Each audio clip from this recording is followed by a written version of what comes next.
নমস্কার, মাম্পাইস কিচেনে সবাইকে স্বাগত জানিয়ে আজকে আমি শুরু করছি নারকেলের দুধ ছাড়া চিংড়ি মাছের মালাইকারি। তবে এই রেসিপিটা খাওয়ার পর বা দেখার পর কেউ বলবেই না যে এটা নারকেলের দুধ ছাড়া হয়নি।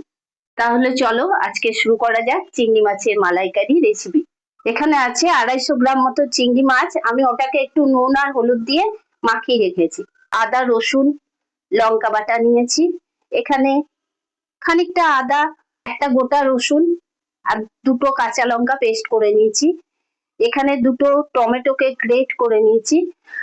আর এখানে আছে কিছুটা গরুর দুধ। আর নিয়ে নিয়েছি হাফ চামচ জিরে গুঁড়ো, হাফ চামচ লঙ্কা গুঁড়ো, হাফ চামচ মতো ধনে গুঁড়ো, হাফ চামচ হলুদ গুঁড়ো আর পরিমাণ মতো নুন আর কিছুটা গরম মশলা আর একটা তেজপাতা।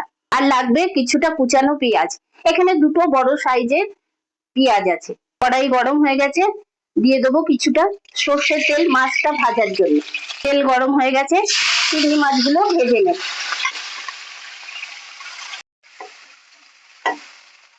চিংড়ি মাছগুলো ভাজা হয়ে গেছে, আমি এবার তুলে নেব।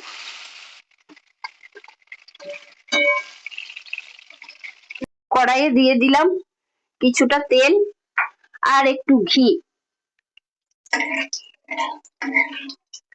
তেজপাতা, গরম মশলাটা ফোড়নে দিয়ে দিলাম। কুচানো পেঁয়াজ গুলো দিয়ে দিচ্ছি তেলে।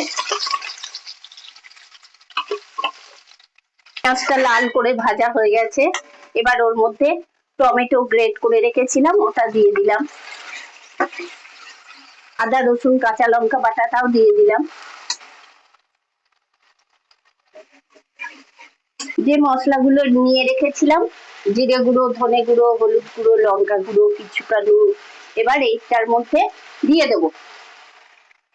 দিয়ে ভালো করে মশলাটা কষাবো। এর মধ্যে কিছুটা চিনি দিয়ে দিলাম। প্রথমেই আমি বলে দিচ্ছি যে নারকেলের দুধ ছাড়া এই রেসিপিটা গরুর দুধ দিয়ে করব।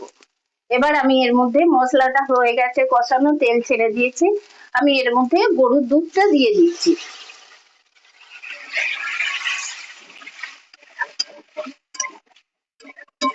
ভালো করে ঝোলটা ফুটে গেছে, আমি এবার চিংড়ি মাছগুলো দিয়ে দিলাম।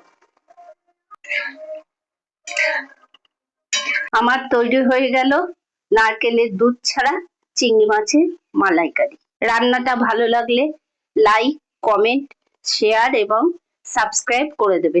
আর আমার ফেসবুক পেজটি ফলো করে দিও।